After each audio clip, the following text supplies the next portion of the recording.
Yeah, it depended on the day. I mean, there were some days where, I would shoot a lot. I mean, there's a couple of times where we were out for a whole day and I'd shoot 5 or 6 rolls of film, mostly medium format. So that translates to like roughly 60 photographs.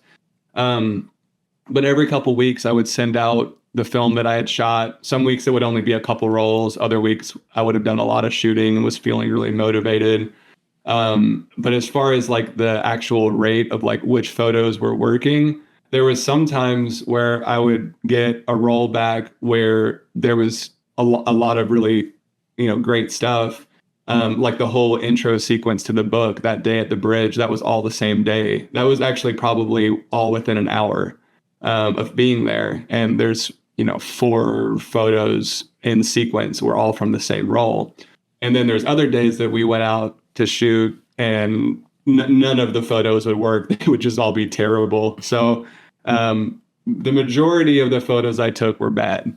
And then occasionally photographs would come back that were good. And even more occasionally, a photograph would come back that was really exciting. And it was always just casting a net and seeing what would happen. And my overall approach with getting in the film and thinking through like what was working and what was not working was, and I tend to think of I've thought of photography this way for the last few years now.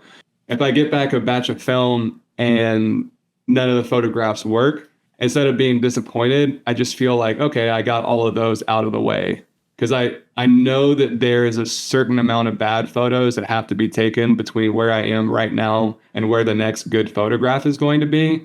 And so now I just have to force myself to continue to keep shooting because it's just a matter of time before something works.